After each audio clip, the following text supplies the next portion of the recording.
When you ever go to a white club, when you're in the white club, you see like 5 or 6 brothers just there, and you hear, one of those niggas in here. They watching y'all dance. And look at these crazy motherfuckers. Y'all got one dance y'all can do. Y'all can do this shit like this. And that's me, okay? I'm Gumby, damn it. Me. Miss, I just thought the people might enjoy seeing me play Gumby. Hey, who gives a... That was really scary. And if you don't mind me saying, if that don't work, your breath certainly will get the job done, cause you definitely need some Tic Tacs or something, cause your breath stinks. Before Eddie Murphy, comedians became comedy stars. After Eddie Murphy, comedians became blockbuster movie stars. By 23, he was the biggest movie star on the planet.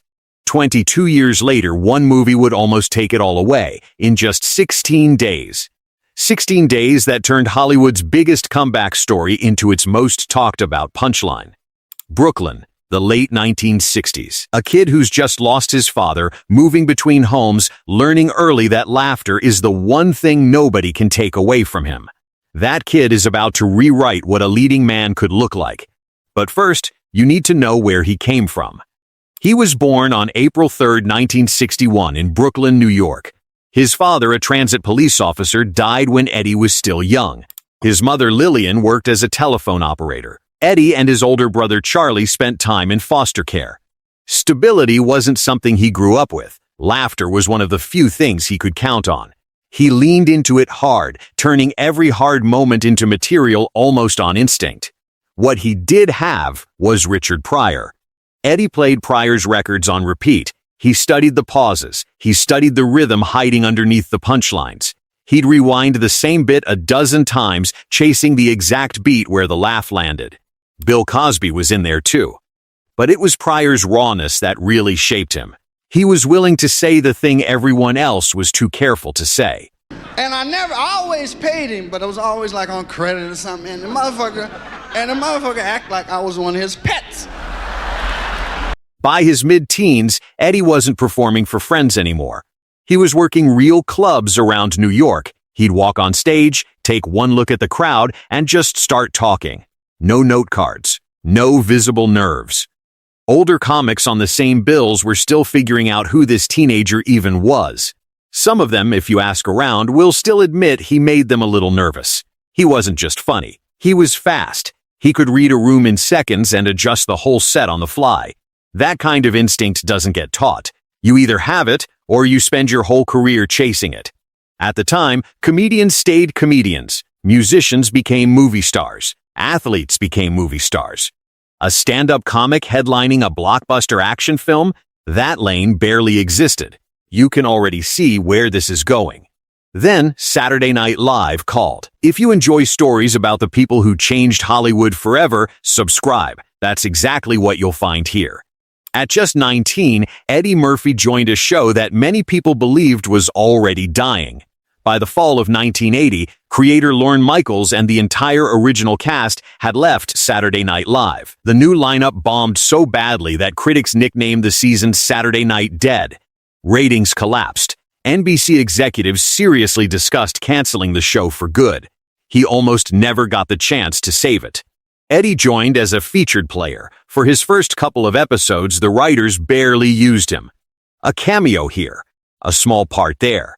Nothing that hinted at what was coming. Then came a weekend update segment. Eddie played a fictional high school athlete protesting a rule requiring more white players on his team. We ain't got much, I say at least let us have basketball. There's nothing sacred. Anytime we get something going good, y'all got to move in on it. In the 60s, we wore platform shoes, then y'all had to wear platform shoes. In the early 70s, we braided our hair, then in the late 70s, y'all had to braid your hair. Now it's 1980, we on welfare, and by the end of next year, y'all gonna be on welfare too.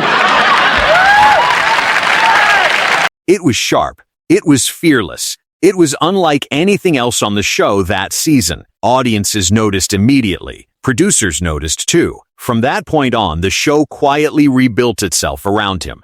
That writer's room was a show on the edge of cancellation, staffed by people scrambling for anything that would work. Suddenly, they had a 19-year-old who never once looked unsure of himself. That contrast alone was must-watch television, and it kept building week after week, character after character. Quick question. What's the first Eddie Murphy role that comes to mind for you? Drop it in the comments. It might not be the one you're expecting. Over the next 4 years, he created characters people still quote today. A grown, streetwise version of Buckwheat from The Little Rascals. A cynical, foul-mouthed Gumby. He'd snap "I'm Gumby, damn it," straight into the camera. No, that's... Stop the press right now! Wait, what? What the hell is going on here?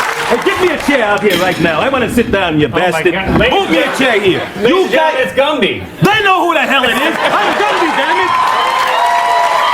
I'm Gumby. What are you doing? A parody of a beloved children's host called Mr. Robinson. Set in a rough neighborhood instead of a friendly one. Each character carried the same trick underneath it. Take something familiar. Twist it just enough to expose something true. None of these bits felt like sketch comedy filler. Each one felt like a fully built character. Each had its own logic, its own rules, its own reason to exist beyond a single punchline. Eddie Murphy became the only performer in the show's history to host an episode while still a full-time cast member. Think about that. The show broke its own rules just to put his name on the marquee twice in one run. Not once did another cast member get that treatment, before him or after, and nobody has since. Hollywood was watching. A teenager had walked into a dying show and turned it into appointment television. In 1982, Eddie made his film debut in 48 8Rs. He played an inmate temporarily released to help a detective, played by Nick Nolte, crack a case. Critics expected a sketch performer. They found a genuine screen presence. The film became a hit. One scene in particular sealed it, Eddie's character taking over a redneck bar full of strangers. This is our place. I don't give a shit what the fuck your badge says, nigga. Oh, you're a big tough country faggot, ain't you? You out of your fucking mind, man? Get up against that fucking pole. Think I'm playing a goddamn game, man? You out of your fucking mind? Huh? I'm gonna say it one more time, okay? This is a police matter and I'm looking for an Indian named Billy Bear. It became the moment people pointed to as proof. He could hold his own against seasoned dramatic actors. One movie in and Hollywood already had a new question on its hands. Was this a fluke? In 1983, Trading Places answered it. Eddie played a street hustler swapped into a wealthy trader's life. It was part of a cruel bet between two rich brothers. Audiences loved the reversal. Critics praised his timing against actors twice his age. Not a fluke. That same year, he dropped Delirious, a stand-up special filmed live in Washington, D.C. Raw. It was relentless. Underneath the shock value sat surgical precision. Every joke landed exactly where he aimed it. No wasted words, no dead air. It won a Grammy. Comedians who came up after him picked up on it too, from Chris Rock to Dave Chappelle. They later called it the moment they understood what stand-up could actually be. 3 wins in 2 years. But nothing had prepared anyone for what came next. December 5th, 1984, Beverly Hills Cop opens. That first weekend, lines wrapped around the block in city after city. Inside, Eddie plays Axel Foley, a street-smart Detroit cop loose in the middle of Beverly Hills. The audience doesn't just laugh. They roar. Taggart's dick is hard, but he won't let you know because he's the boss. Boss dick got to stay limp, right? Yeah, I ain't on duty, so my dick can be hard. Everything's under control. Scene after scene. It's the kind of communal laughter theater owners still talk about decades later. Executives who'd greenlit the film as a mid-budget action comedy are suddenly staring at numbers that don't make sense. Phones start ringing at the studio before the weekend is even over. Imagine being 23 years old. Imagine your own face filling every marquee in the country all at once. Nobody was even sure the movie would work. The film holds the #1 spot for 13 straight weeks. Nobody would touch that record for 13 years, not until Titanic in 1997. It pulls in over $234 million domestically. That makes it the highest-grossing film of the entire year, ahead of Ghostbusters, ahead of Indiana Jones and The Temple of Doom. Adjusted for inflation, it still ranks behind only The Exorcist and The Godfather among the highest-grossing R-rated films ever released. That number has held for 4 decades and counting. One cop, one city. One kid from Brooklyn who just rewritten the rules. Studios took notice fast. Comedy, action, and star power had never fused together quite like this. Every studio in town wanted their own version of it.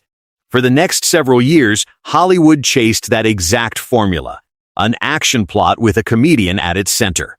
The results were mixed at best. A lot of studio executives learned the hard way that the formula only worked with the right comedian attached. Most of those imitators are forgotten now. The original never has been. But a peak this high rarely holds its shape forever. Even Eddie couldn't stay at the absolute top of that mountain indefinitely. The ground underneath him was already starting to shift.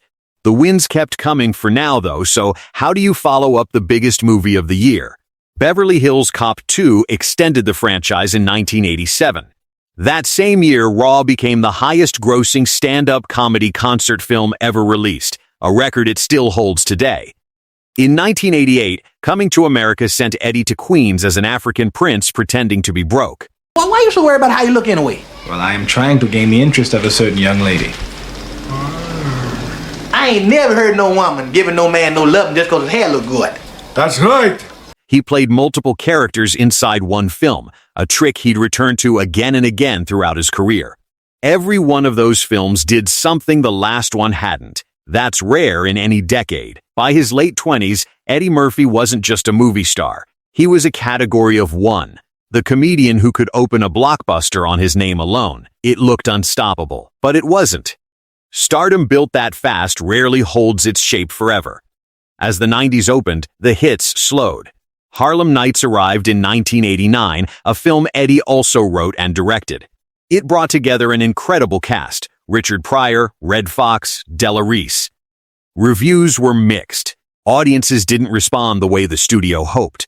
Vampire in Brooklyn in 1995 fared even worse, landing with a thud both critically and commercially. Neither film erased what he'd already built, but together they started a pattern the press couldn't resist pointing out. Once a narrative like that takes hold, it tends to follow you into every review that comes after. It wasn't that Eddie had stopped being funny. Audiences had started expecting a very specific version of him. When he tried to stretch outside it, critics accused him of repeating himself in the projects that stayed safe. Reviewers started using the word tired. That word had never once been attached to his name before. Not in nearly a decade of non-stop momentum. It stung precisely because it was new. Here's why that mattered more than it sounds. A flop is one bad weekend. A reputation for coasting follows you into every meeting after that. It quietly shapes which scripts even land on your desk and which ones your agent doesn't even bother sending over. You have to wonder, could someone this successful, this fast, actually just fade away? Plenty of comedians before him had proven it was possible. The 80s were full of them. Huge for a moment, then gone by the next decade, remembered mostly through reruns and old magazine covers. Eddie Murphy wasn't about to let that happen. But getting back to the top meant becoming someone the audience hadn't fully seen yet. That meant taking a risk that could have made things even worse if it didn't land. You'd assume that's the end of the story. It isn't. In 1996, Eddie starred in The Nutty Professor. He played 7 different characters inside a single film. There was the shy Professor Clump. There was his loud, opinionated family all sitting around one dinner table. Well, I've been real busy with my research. I don't want no potato. You know mashed potatoes give me gas. You know, in my day, Sherman, people used to spend time with their family on Sundays and special occasions, come around and pay their respect. You mess around and mess all little Ernest golden years, magic golden years, and you're gonna be mad at yourself. That's your nephew. It was a direct nod to his idol, Peter Sellers. The makeup alone took hours a day. The performance underneath it stayed sharp, layered, genuinely funny. It was a massive hit, a genuine reinvention, and it proved something bigger. The same actor once written off as repetitive could disappear into a room full of different versions of himself. But he wasn't done reinventing. He followed it with Dr. Dolittle in 1998. Then came Donkey in Shrek in 2001, a fast-talking sidekick who became one of animation's most quoted characters. It anchored one of the biggest franchises in film history. That franchise would keep bringing him back, sequel after sequel for the next decade. Family comedy, animated icon. What could possibly top that? In 2006, he pushed further than anyone expected. Dreamgirls cast him as soul singer James Thunder Early, a role mixing comedy with real heartbreak. Can't do rock, I can't do roll. What I can do, baby, is show my soul. Gimme got soul, gimme got soul, gimme got soul. Take it out.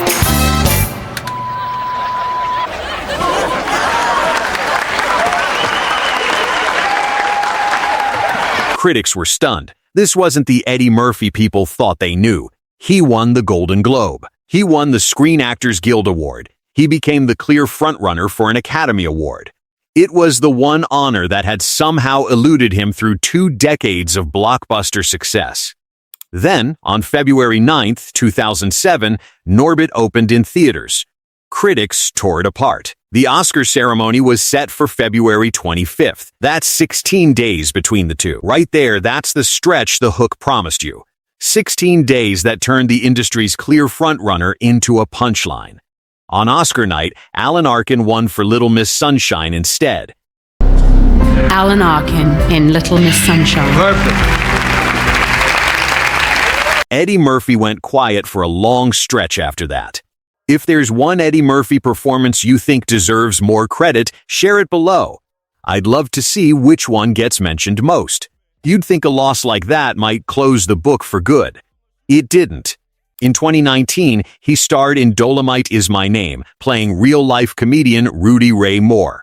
Fucking with me, you no business born insecure, junkyard rat soup eating motherfuckers!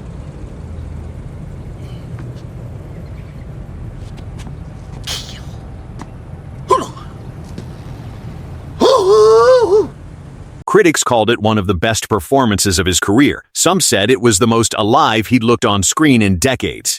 That same year, for the first time in 35 years, he returned to host Saturday Night Live. Buckwheat came back. Gumby came back. Mr. Robinson came back. All in one episode. It earned him his first ever Emmy Award. The kid who saved Saturday Night Live at 19 had come back. At 58, he'd saved the night one more time. It wasn't nostalgia for its own sake. It was proof the instinct had never actually left him. So, did Eddie Murphy change comedy forever? Look at the evidence. He proved a stand-up comic could open a blockbuster, a path that barely existed before Beverly Hills Cop. He proved a black leading man could anchor the biggest action comedies in the world. Hollywood rarely bet on that idea before him, and it took real box office proof to change that math. He turned playing multiple characters in one film into a signature move, one modern comedians still borrow from directly. Sharp, streetwise, and always a step ahead, that was the formula from day one. One kid, one dying show, one blueprint the entire industry is still copying. Even his setbacks became part of that blueprint. He showed the industry a career could crash. He showed it could still come all the way back. That's true if the talent underneath it was ever real to begin with. Eddie Murphy didn't just become one of comedy's biggest stars.